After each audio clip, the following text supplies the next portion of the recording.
and then we'll go from there.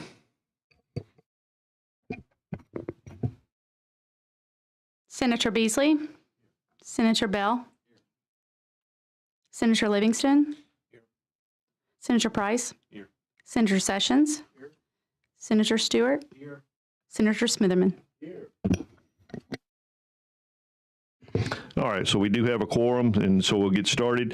What I'd like to do to start with today, and we will just be holding a public hearing on both of these bills. I don't think I have to explain either of these bills. I think everybody in the audience is up to speed on what these bills do and the only change in between the two bills.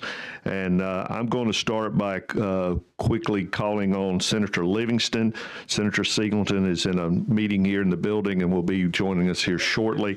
And then at that time, then we'll start the public hearing. But this time, Senator Livingston, I call on you.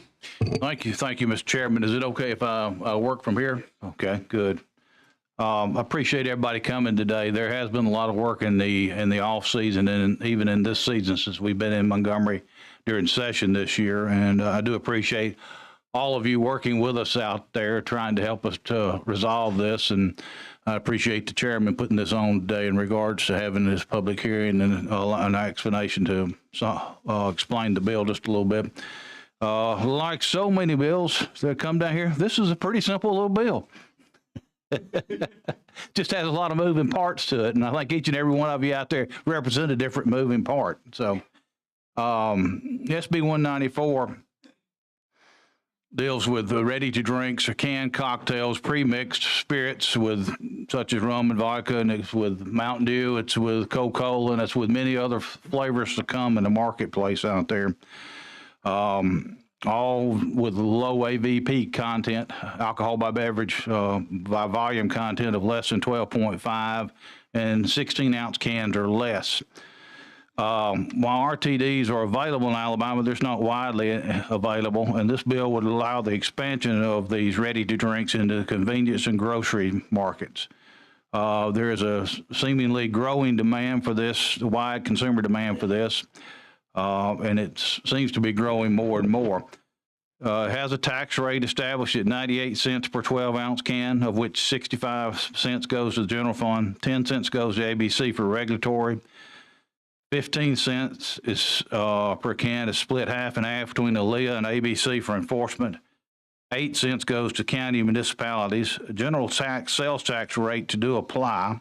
Cities and counties may fix a retail license fee not to exceed 1/2 of the state license fee. ABC has absolute discretion over label approval. If misleading or inappropriate, the product may be restricted to private package stores and ABC stores. This bill also allows ABC to purchase RTD directly and sell at their locations. The SB 194 currently models the beer and wine franchise laws that exist in the state of Alabama. We have met most of ABC's issues and requirements with us. I'm sure that Director Stewart will tell us differently in a little bit about some of the things, but that's pretty much just a high-level version of what SB 194 does. And if I may, Senator Singleton's bill is reflective of the same language, with the exception is it does not have the franchise language in it.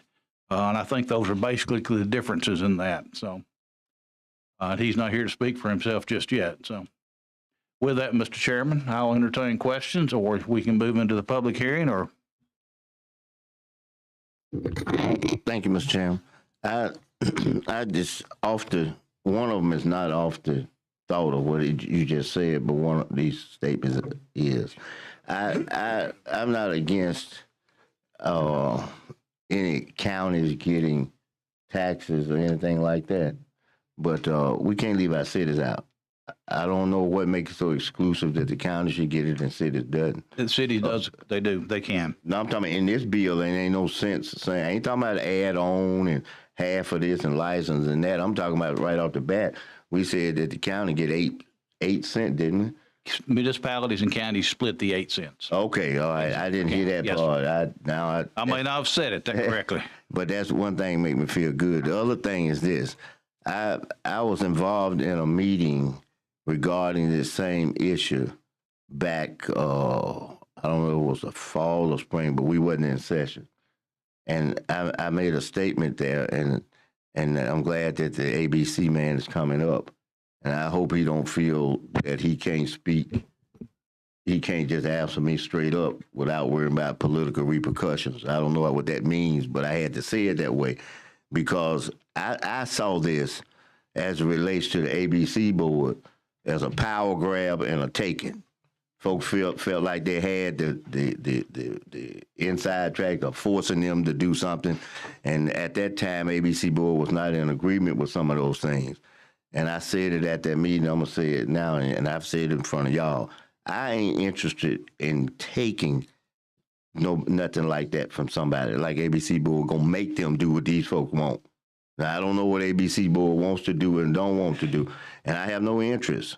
You can talk to anybody from the ABC board right in there now.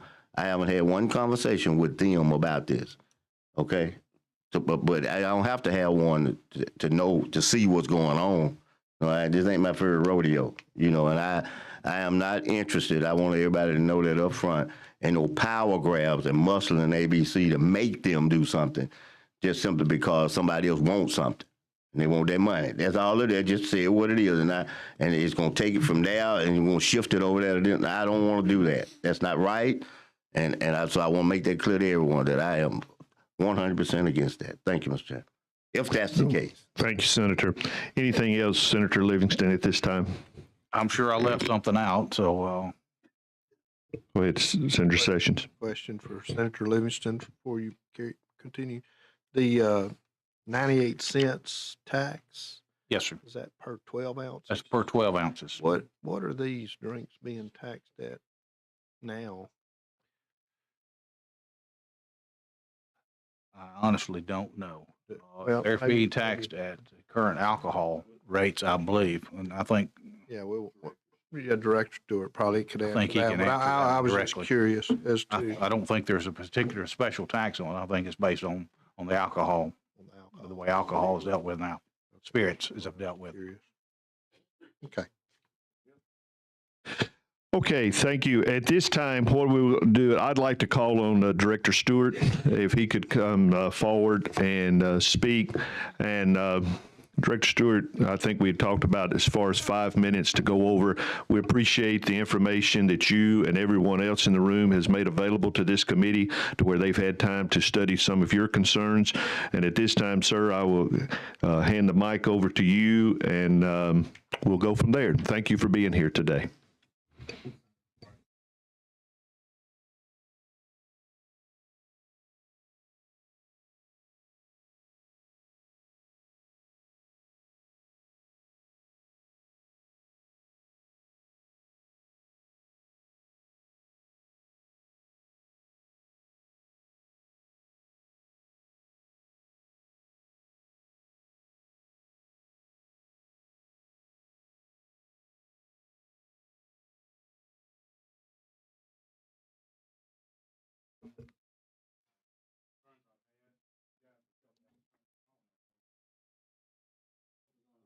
Yeah.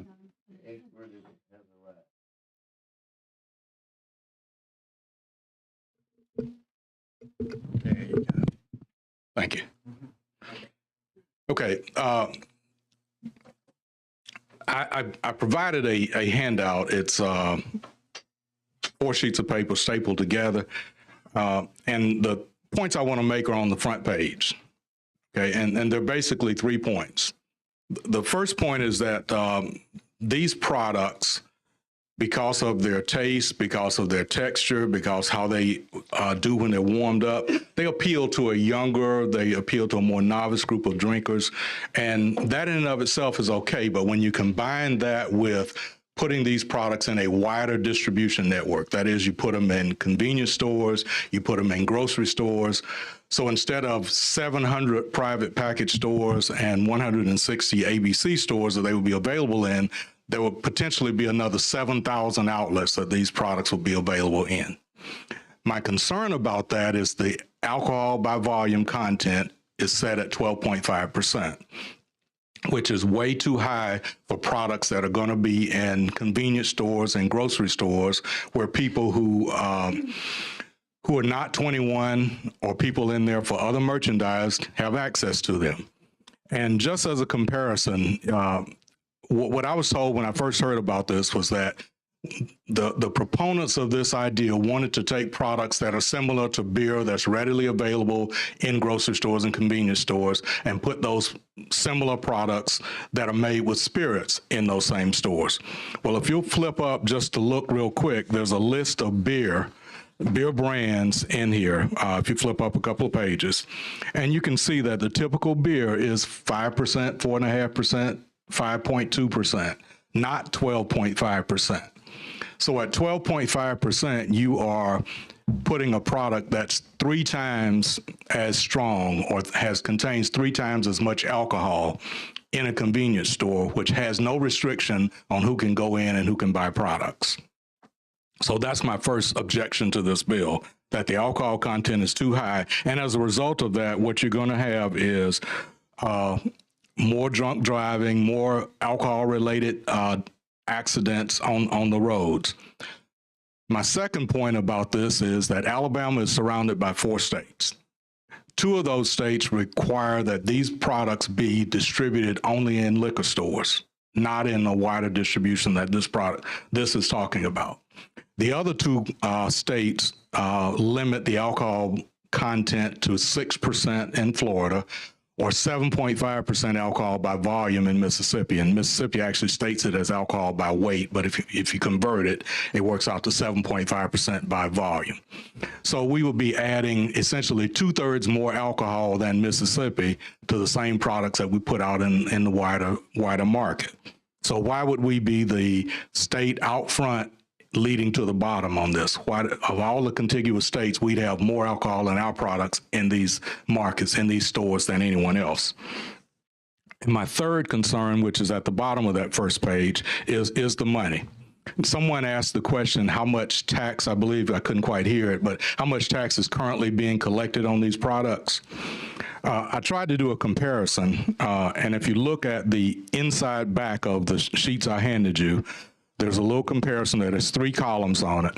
And at 98 cents per can on a typical 4-pack of these ready-to-drink products, that would be $3.92 tax that's collected. That does compare favorably with the current tax, which, if you can look about halfway down, shows $3.95 for the tax that is embedded in our price at the ABC. But that misses a very big point. And if you flip all the way to the back cover of this, I tried to do an overall comparison based on how much of this product was sold in the 12 months, not the last 12, the 12 months ending in February from March of last year. We sold approximately 144,000 cases of these ready-to-drink products at a total revenue to the ABC board of $9.3 million. So in case there's a question about how much of this was out there already. If I assume that if this bill is passed, all of that product that ABC sold in that year had actually been sold by the private wholesalers like this bill would allow for, how much tax would we collect versus other amounts, and who would get the money in terms of who gets the distributions of that tax? And the bottom line is the red number on that back sheet, which is $889,000 less money coming into the state and the local governments based on that volume and that assumed same tax that's built into here. So there will be a loss of money if you do this. And more important, as I look at it, one of the ABC's missions is to protect the public. We provide products to the public at a reasonable price, making them available at the same time, providing as much revenue to the governmental units as we can. So we have all of that embedded tax, plus we have some specific add-ons in our price that aren't covered by this. And if anybody wants to get into the details of it, like we have a 10% markup on all of our costs that goes to the general fund, and half of that is split with the courts. That would not be accounted for in this. In addition, we have a 25% markup that helps cover our costs at ABC. Those two things added to $1,025,000 for that 12-month period. Now, there are some offsets because that 98-cent tax and our $3.95 on a 4-pack are almost the same number. But when you take into account the markups that aren't covered, a couple of offsets, that's how I get the loss of $889,000 that's shown on the very back page of what I gave you guys. There are also some distribution differences because mental health and Department of Human Resources also get some of the money that ABC currently distributes. There's no provision for that in this bill as well. Of course, that can be changed and the distribution can be adjusted, but the total number is still almost $900,000 less based on that.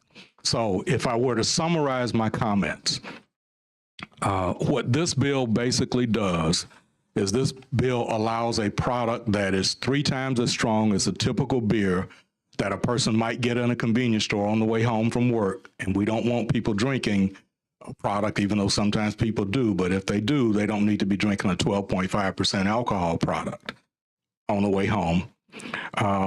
You're going to allow products with more alcohol than what's widely distributed and widely available to be sold through a wider network, more liberal than any of the contiguous states that I just mentioned. And this product would cost consumers more in this private distribution network than it currently does. We estimate that that product that we charge $10.99 for, that the state, and I'm looking on the inside back cover again, the state gets $4.47 out of each one of those 4-packs that we sell in our stores. We charge $10.99. They're sold in the private liquor stores now, and $12.99 is a low number. Sometimes it's $13.99. But the state gets $3.63 when they're sold like that. We estimate that the consumer is going to pay at least that and maybe $14.99 in the private sales, and the state will get $3.92. So you're going to have the consumers paying more and the government entities getting less. So you got the worst outcome of all possible outcomes. Wider distribution of a stronger product, worse than any other state that connects with us. Consumers are going to pay more, and the governmental entities are going to get less out of this. Thank you, Director. At this time, the committee has any questions. Senator Elliott, I recognize you first. Mr. Administrator, quick question for you. What is the alcohol by volume of wine? Wine can be as high as 24%. There's a distinction between table wine and regular wine, but it can be 16 or 24. But we don't distribute any wine. We only distribute spirits. It's fair to say that those products are widely available in grocery stores and convenience stores. Is that correct? Wine is widely available. Your typical wine doesn't have that 24% alcohol in it. But it has at least probably an alcohol by volume that is at least similar to what we're talking about here in this bill, that 12.5%. Is that fair? I wouldn't say at least, but it certainly has that much, yes. Okay, thank you. Any other questions for the Director? Thank you so much for everything you've done and put together. We appreciate the information. And at this time, we'll go into the rest of the public hearing. And I'm going to call on clerk. We'll start calling up. We're going to limit to 2 minutes. We've got a lot of people signed up. We're going to try to let everybody's be able to say what they've come, and we appreciate you taking time out of your busy day to be here. This time I'll turn it over and we'll go from there. Bill Davis, a proponent.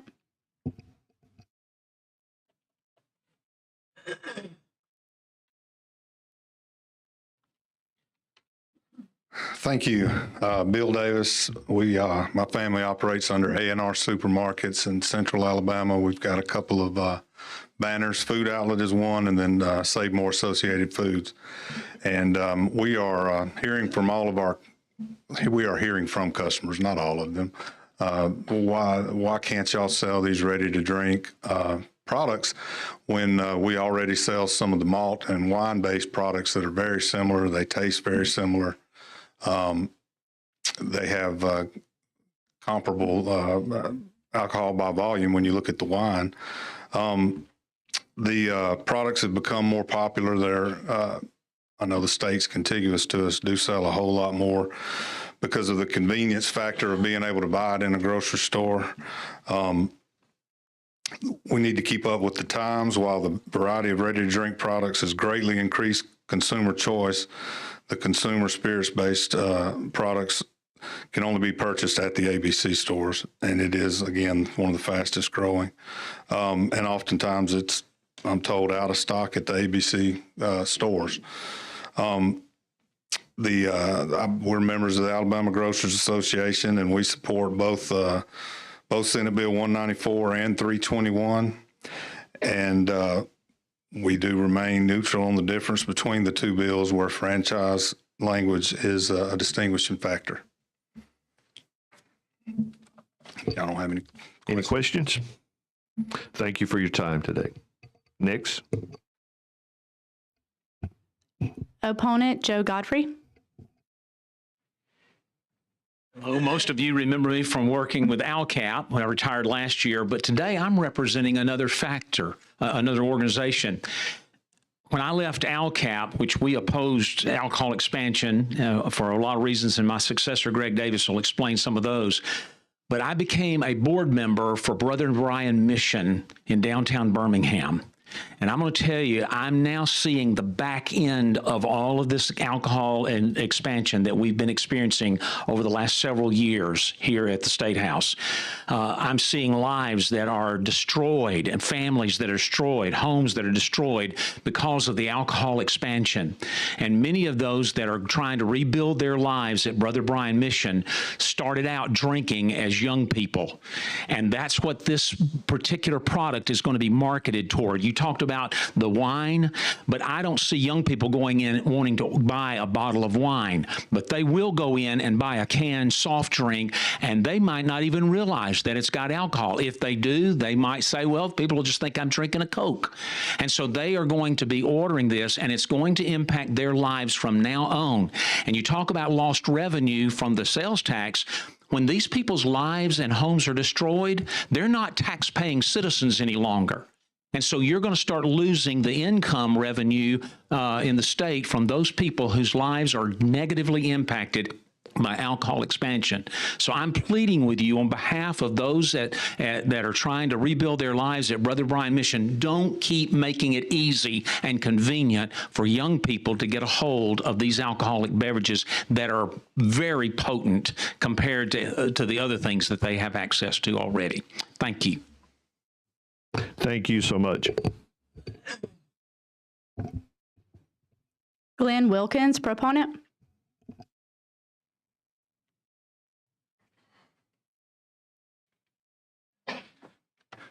Good afternoon. My name is Glenn Wilkins. I'm Director of Public Affairs and Government Relations for Walmart. I wanted to come and speak in favor of this. This is a bill, as was said by the gentleman in front of me, that we support either one. This is something we're hearing from our customers about. This is something that we are on the front line with. When we have items that are on the shelves in the coolers and they're coming up and they're wanting to buy a ready to drink already, that's a malt base, that's a grape base. They don't understand the difference, why they can't buy one that is with a vodka or a bourbon, right? We explain to them, well, it depends on what it's distilled with. This one is going to be with the wheat. This is going to be with a potato. This one is going to be with malt, or, you know, this is going to be a grain, different kind of grain. This is going to be whatever it is. You have to explain. They look at us like we're crazy. They say, but it's 7% ABV. Yeah, well, the one I buy over here, that's 7% ABV. Isn't 7%, 7%, or 12.5, 12.5? And I'm looking at the wine over here up to 24%. We have to explain that to them. And it doesn't make sense to them, especially when they do travel to other states. They see what's going on. I'll also say this, if they're going to be going and mixing their own drinks, I don't know about you, but when I mix my own drinks, and if it's a Jack and Coke, it's heavy on the Jack and light on the Coke, right? Here it's consistent. It's been approved.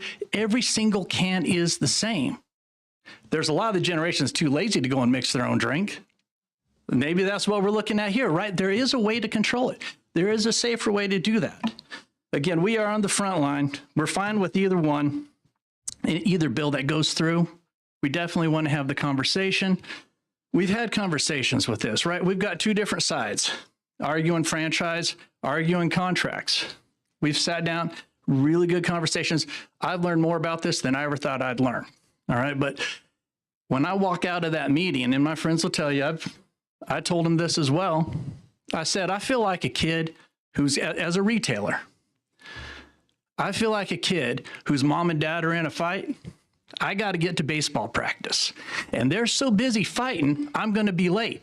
And who ends up running the laps? Me. And we're the ones running the laps having to explain to the customers right now about this big fight and why we can't get done. So thank you very much. Thank you, and thank you for your comments. All right. Donna Horn, opponent.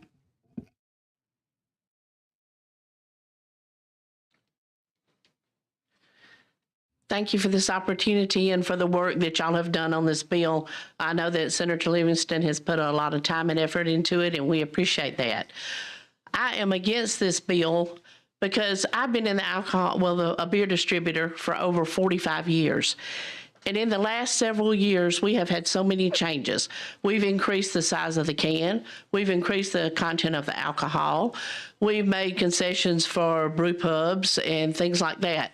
And I think we need to take a step back and see, where do we want the alcohol and spirit business in Alabama to be? Do we want it to be with the ABC stores, or do we want it to be where every consumer can get their hands on it? That's a decision that y'all are going to have to make. And I hope y'all weigh that decision very, very carefully, because as was said before, it affects a lot of children, a lot of lives. We try to be responsible wholesalers. We go through responsible vendor training. We donate to causes against drunk driving and things like that. We don't want our business tarnished with any type of excess use. I also will say, if it is your decision that you think that this bill should go ahead, we in the alcohol business we work with a franchise agreement. And I don't think there's any reason whatsoever not to have a franchise agreement. That's the way that the distribution system has always worked, and that is the way that it works best. So again, I appreciate it. I hope that y'all take a long step back and really look at, where do you want the alcohol business in Alabama to go? My personal feeling is, if we take these ready to drinks to the grocery stores, the regular alcohol will be next. Thank you very much. Thank you very much. Amy Whited, proponent.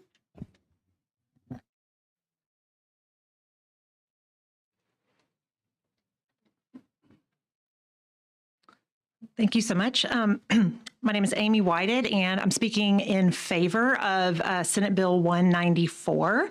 I am presenting testimony on behalf of the Distilled Spirits Council of the United States. We are a national trade association that represents producers and marketers of distilled spirits that are sold across the country.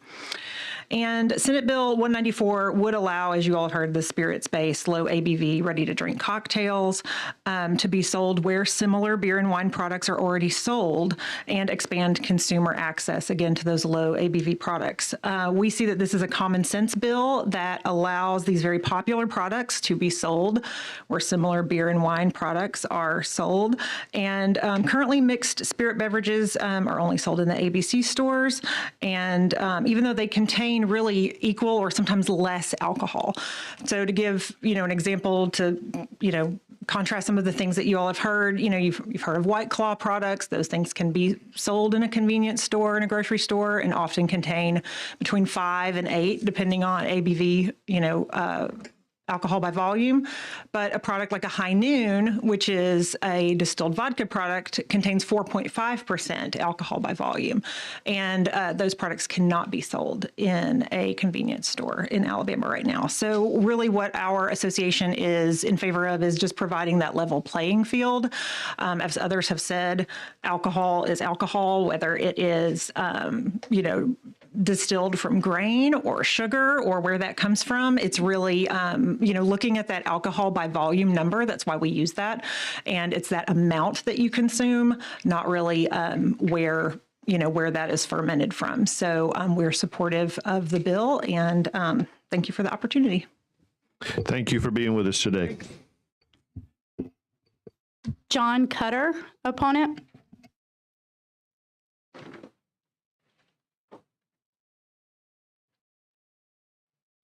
Hello, thank you for letting me come up here and speak. I'm John Cutter. I am the owner of Windmill Beverages. We are a private package store in North Alabama. We have 9 locations in the city of Decatur, the city of Madison, the city of Huntsville, and Madison County. I oppose this bill for multiple reasons. One, I feel that it gives convenience stores and grocery stores, it allows them to sell a product that that we might not necessarily be able to sell in their certain location. In the 4 jurisdictions that we have stores in, there are multiple zoning requirements and footage requirements for where we can have a license. Some even require us to have licenses in industrial, heavy industrial zoning, not just light commercial. Some of the cities require us to have footage requirements from churches, from residents, from schools, and even other liquor stores. These bills would allow those convenience stores and grocery stores to elude and not follow those certain city requirements. I know that's on a city level, and you guys are dealing with more of a state level. But on a state level, the state requires that anybody that sells liquor should have a separate entrance and or a standalone building. These laws have been in place for over 40 years. We've always abided by these laws. If these grocery stores want to sell liquor products, there's nothing stopping them from selling them now. All they have to do is follow the same laws and rules that private package stores have always had to follow. Another law that the state requires is entry. You must be 21 years of age to enter my store. Obviously, if grocery stores are putting liquor on an aisle right next to Cheerios, that's not a separate entrance. If I could get you to wrap it up, your time is expired. All right, thank you. Obviously, we're against this bill. I feel like it devalues my license. I also feels like it puts the state and cities in a tricky situation where they might even have to fight legal suits in regards to this. And I would look for any opportunity to come speak with you guys in more detail about some of the other reasons why I oppose this bill. But I appreciate your time. Thank you very much. Thank you. Thank you very much. Bob Crawford, proponent.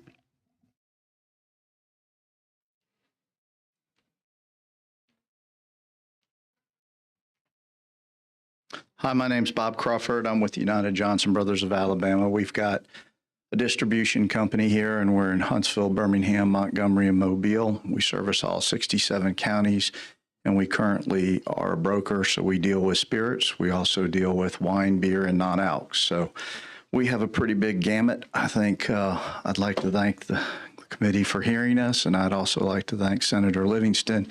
I have been a resource for him, I think, and helped him with a lot of information, and that's what I want to try and bring to you in a very short period of time so I don't get timed out. We all know what some of the problems are here. You know, the legislative issues. I think Curtis Stewart said it great with his concerns about alcohol.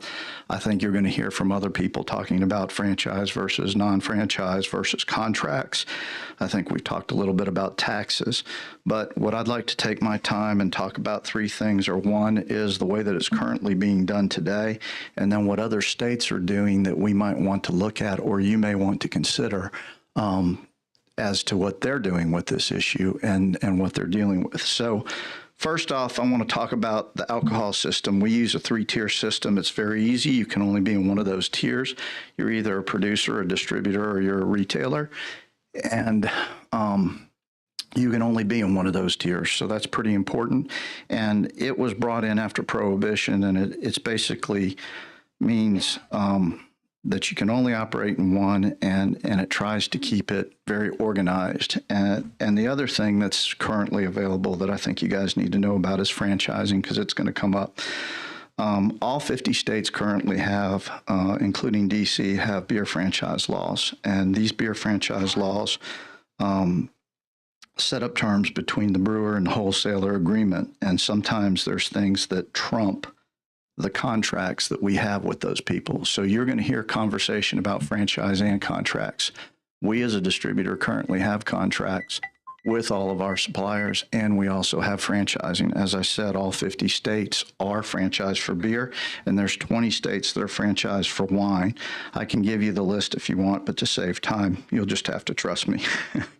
In Alabama, that means that all beer and wine is franchised for both products. And what does that, what does that mean? It's franchised in all 67 counties. And if you look at the spirits, and we're specifically talking about spirits here, and we're specifically talking about a spirit-based product that the state of Alabama currently controls. Alabama can currently purchase from the supplier, and they can sell their spirits-based products to their 167 ABC stores. They have retail stores and wholesale stores. They sell to the public, and they also sell to the 800 licensed stores like John just talked about, the independent liquor stores, and they also talk, Mindy will be up in a minute, to all the restaurants. 1 minute? Very good. 30 seconds. 30 seconds. You guys are tough. So I'll just skip that and let you know that it is all franchised currently, and as a distributor, we feel the same way. What I'd like to share with you in my last 10 seconds is the bills that are already out there. In 2023, around the United States of America, there's 33 bills or regulations concerning RTDs that are already currently on the reg, and I want to share with you 2 of them. Enacted bills are in Tennessee and Arkansas, and the pending bills are in California and PA. And what I'd like to share with you guys is a copy of the 33 bills that are there, and we could probably use this as a great guide to cheat off of other states. Thank you. Thank you for your time. Brandon Owens, opponent.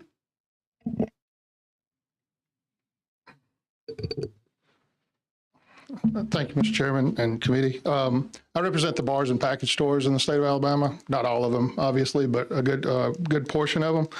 A couple of things I want to bring up to the committee. This seems to be like it's coming up every time that there's a new product coming up. We have to change the laws. I mean, we've done it with Free the Hops, Free the Grapes.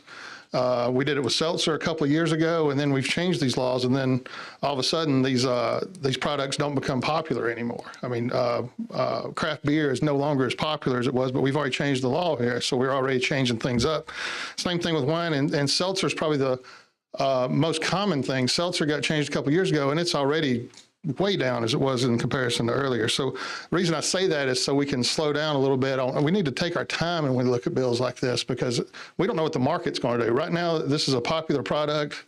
They claim that there's people coming in and asking for it. In 2 years, they may even have it on there because they've already killed the product. Second thing I want to talk about is the tax part of it. I did a little bit of analysis on there, and Mr. Stewart did a great job. He actually stole a lot of what I was talking about, thank God, because I don't know if I could explain it as well as him. But what this bill does is it changes the taxation from being a percentage to a static amount of 98 cents. Well, what that means is right now when products go up in price, our tax revenue goes up as well. This will change it to 98 cents flat, and it'll stay there no matter how much the product goes up. So I want the committee to be aware of the difference, the way this is going to be taxed compared to the way the proposal says. In addition, I just want to go ahead and say this bill is going to negatively impact our small businesses, our private package stores. They're all going to suffer from this. ABC receipts are going to suffer from this. Taxation is going to suffer from this.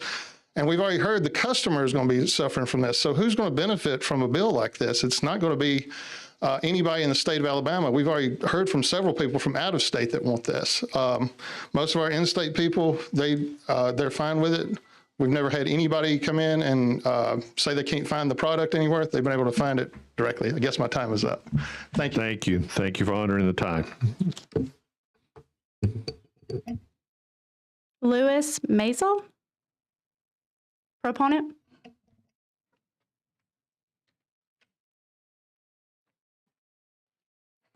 Good afternoon, Mr. Chairman, members of the committee. Thank you for allowing me to speak today.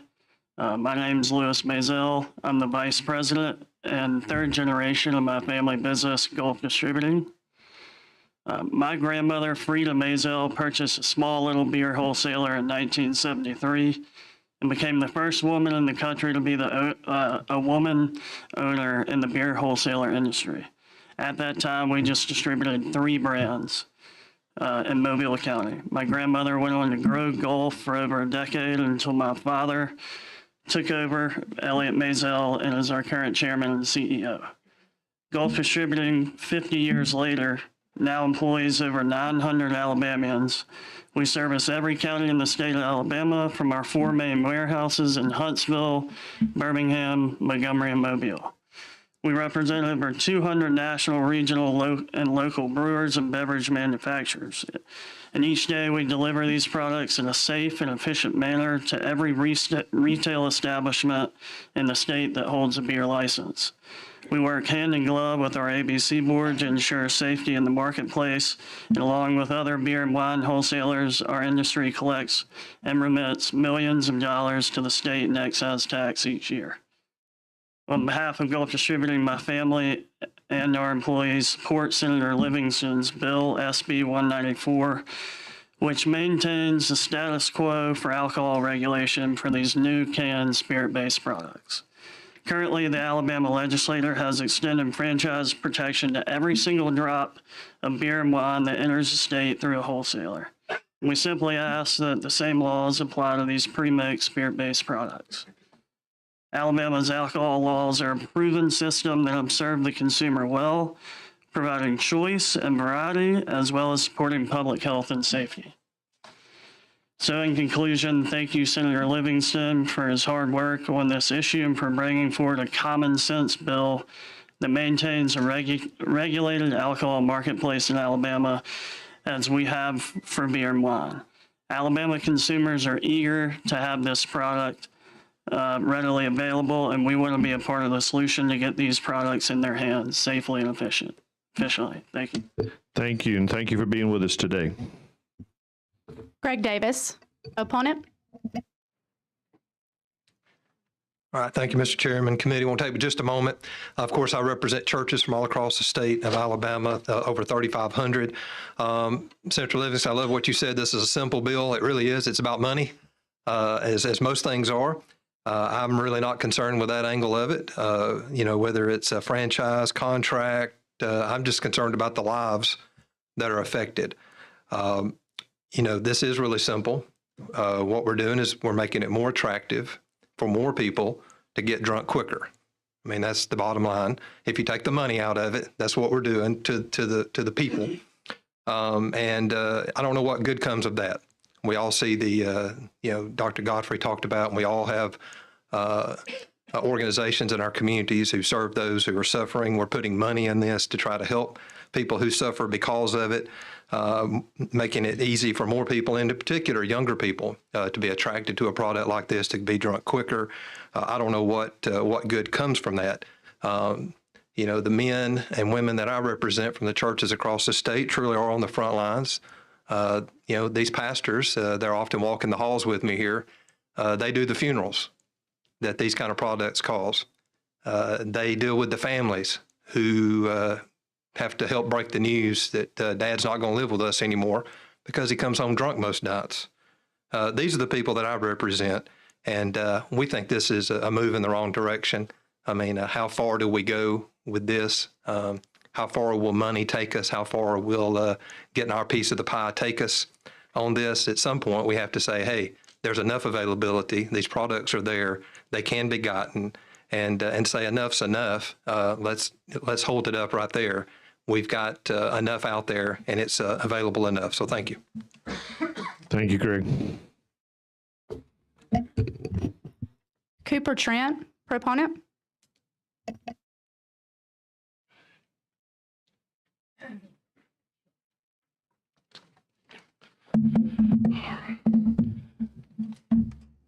Good afternoon, Mr. Chairman, members of the committee. I want to thank you for the opportunity to speak today. My name is Cooper Trent, and on behalf of Wyndham Gallagher and Associates, we're proud to represent Gulf Distributing in support of SB 194. I want to thank Senator Livingston for his hard work throughout this session on this legislation.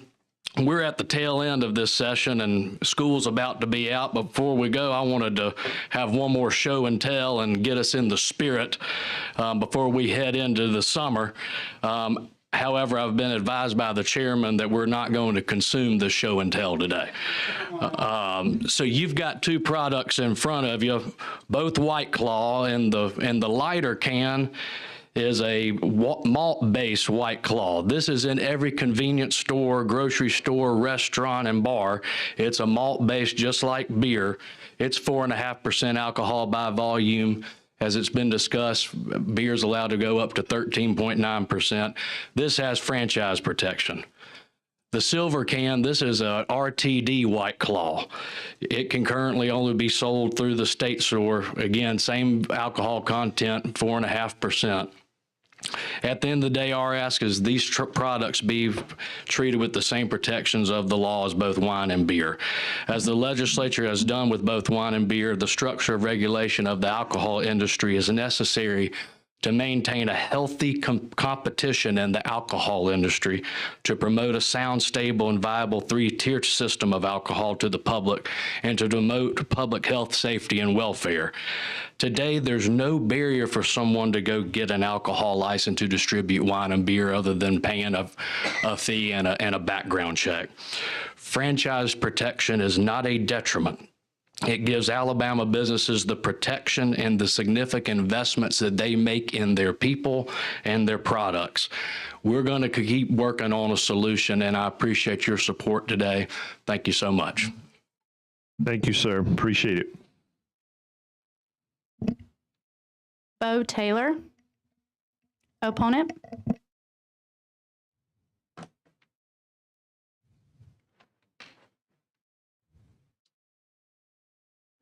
Thank you, Mr. Chairman.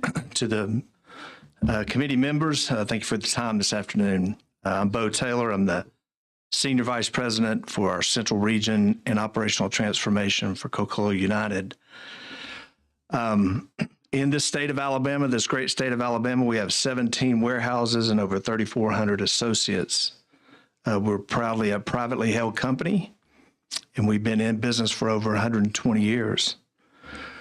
We're also proudly headquartered in Birmingham, Alabama. We are a true local Alabama company. Today, we sell over 750 products in our portfolio that goes from Coca-Cola to Fairlife Milk. I've been blessed to be in this business for over 38 years. And one thing's for sure, consumer change. Several years ago, the Coca-Cola Company decided to get into ready-to-drink beverages. You may have heard of Jack Daniels and Coca-Cola. And today, we are not in the alcohol distribution business. Who knows in the future, 5, 10, 15 years from now, 2 years from now, will we be in it? I never thought we would be selling Fairlife Milk, and we are. But we're a Coca-Cola bottler, and we're proud of that. We want the opportunity to sell and distribute Coca-Cola brands. And we're here today fighting for the right to preserve that. If the state wants to sell ready-to-drink beverages outside of the ABC stores, we support that decision. It's your decision. We're in favor of creating value for the category. We understand that additional points of sale create value for the consumer, the customers, and the communities. We can accomplish all that without any limitations to distribution rights. We oppose any restrictions on distribution rights. We believe in free market enterprise, that all companies should have an opportunity to distribute the product under ABC guidance. We support business contracts with a brand owner and a distributor. We don't think distribution rights should be determined by state legislation. We do not support any barrier to entry language or franchise language. It's not necessary to get the product to market, and it only benefits one group, and that's the current alcohol distribution companies. We are asking you to keep business in Alabama open, keep the playing field level, and let us have the opportunity to compete, to add jobs and create value. Franchise language only benefits the one group, and in closing, I'm asking you to remove any barrier to entry language. Ready-to-drink beverages can get to market without it, and we're asking you to preserve free enterprise for all. Thank you. Thank you so much. Emily Brown Cotney.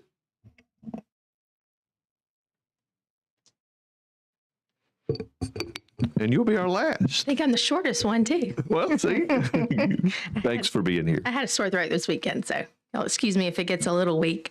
But I'm Emily Cotney. I'm the Senior Vice President, Chief Employee Experience Officer for Buffalo Rock and in-house legal counsel. I'm also the current chairwoman for the Alabama Beverage Association. I work for Buffalo Rock in Birmingham, Alabama. Like Coca-Cola, we're a local family-owned company. We've been in business for over 122 years. Family-owned, we're in our 4th generation of ownership at Buffalo Rock, and we actually have our 6th generation for the first time as an intern this year, so that's been a lot of fun. We have approximately 2,000 employees in Alabama. We operate in Alabama, Georgia, and Florida. We have 15 operating locations and 9 in Alabama. Today, we want to share with you that we support our customers selling this new category of drinks outside of ABC and package stores if the legislature chooses to do that. We support a level playing field with this drink category, and we support business contracts and contractual agreements for this category of alcohol. We oppose Senate Bill 194 and Senate Bill 321 as it is currently written. It contains restrictive language that excludes our companies from potentially distributing these beverages in the future. We oppose barriers to trade that would prevent our companies from distributing these in the future, and the only group that would benefit from these franchise laws are the existing distributors of those beverages. I think it's really important to note that one of the barriers to entries in these bills, as they're drafted, would allow the ABC board to issue mixed spirit beverage licenses only to its current licensees. I think that's a very important point to note. We're not talking about changing the existing franchise laws for beer or wine, as you've heard many people say. This is a whole new category of beverages.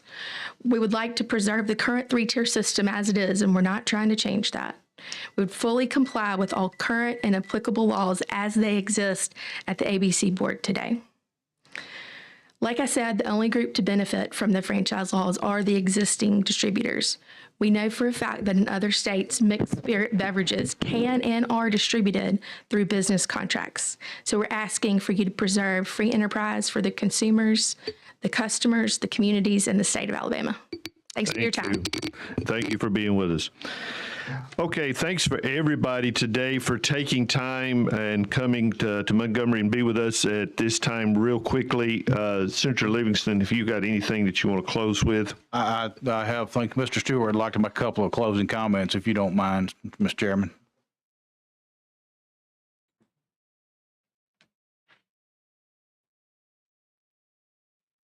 Thank you, Mr. Chairman. I just want to emphasize and reiterate that our objection to this bill is the alcohol content. 12.5 is simply too high. Consumers have a right when they buy something in a convenience store or grocery store to expect it to be a safe product. And a consumer who goes in a liquor store knows what they're getting. Thank you. Thank you, Director. Appreciate it. Once again, thanks for everybody being here. Thank you for the hard work you've done, Senator Livingston. And we will not be voting today, and we stand adjourned. Thank you, Mr. Chairman. Thank you, everyone, for coming today. And I know we do have session at 3.